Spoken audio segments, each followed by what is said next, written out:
Number of new developments in what's being called the biggest cybersecurity attack on America's healthcare system. The Department of Health and Human Services is now investigating United Health Group after hackers shut down the company's payment processing arm. 3 weeks later, the pharmacy network is now back online, but many providers are still struggling. CBS's Nicole Skanga reports. A ransomware attack turned national crisis. It's been one of the most stressful things we've gone through as a practice. And that's saying something given that we survived COVID. And for doctors like Christine Meyer, a personal nightmare. On an average weekday, you would get $20, $30, $40, $50,000 in deposits. and today you got 77.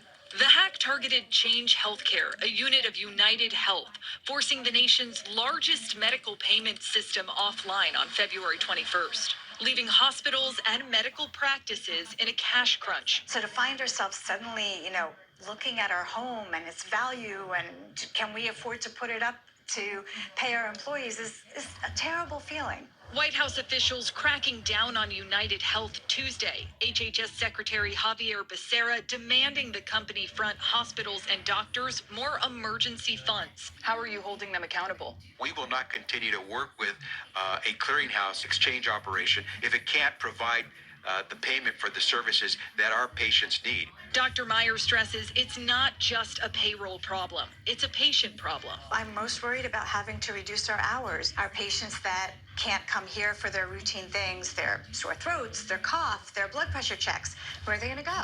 Potentially landing patients in emergency rooms. What is preventing another ransomware incident like this from happening tomorrow? Everyone should be asking themselves, what's the answer to the question? What do I need to do to make sure I'm not the next target? And what do I need to do to make sure that if I am a target, I don't bring a whole bunch of folks down with me over that cliff?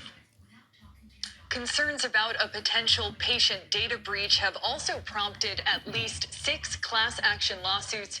United Health Group said in a statement that it's committed to providing relief to patients and practices affected. Nora? This is a big deal. Nicole Skanga, thank you so much. Well, tonight, TikTok is fighting back after the House passed a bill calling for it to be banned in the U.S. unless it cuts ties with China. The Senate is now reviewing the legislation. CBS's Jolene Kent takes a look at what's next for the world's most popular app. This is not what we want. Are you kidding me? The fight over the future of TikTok is bringing out angry users and a determined CEO. Today on Capitol Hill, TikTok CEO held private meetings and made a public plea. But I haven't heard exactly what we've done. This is a ban on the app in this country. It's going to impact 170 million Americans who use our app. He's personally attempting to stop a possible ban after the House passed a bill on Wednesday that would mandate TikTok separate from its Chinese parent company. It would have to sell to a U.S. buyer to avoid a ban. Today, former Treasury Secretary in the Trump administration, Steven Mnuchin, says he wants to buy it. I understand the technology. It's a great business, and I'm going to put together a group to buy TikTok. You're trying to buy TikTok. I am, because it should be owned by U.S. businesses. But that may not even be possible. Let's say all of these things come together and a sale is poised.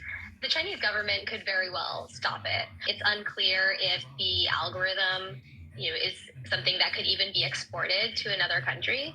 If TikTok is banned, the way it would work is the app just wouldn't be updated. It would be removed from stores and it would degrade over time. This is not just an attack on freedom of speech. This is an attack on small businesses. Meanwhile, the company's CEO is weighing every option.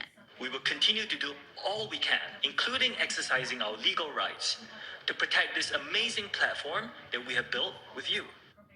And Jolene Kent joins us now. There's so much to talk about. I mean, this is so unprecedented. So what do you think happens now?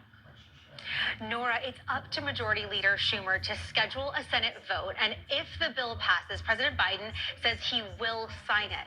And then if China is willing to sell, it could be the equivalent of selling Starbucks or Lockheed Martin or Shopify. TikTok is reportedly currently valued at about $100 billion. Nora.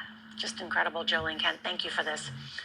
A 14-year-old girl is nearly kidnapped on her way home from school. Why police are praising what she did. That's next.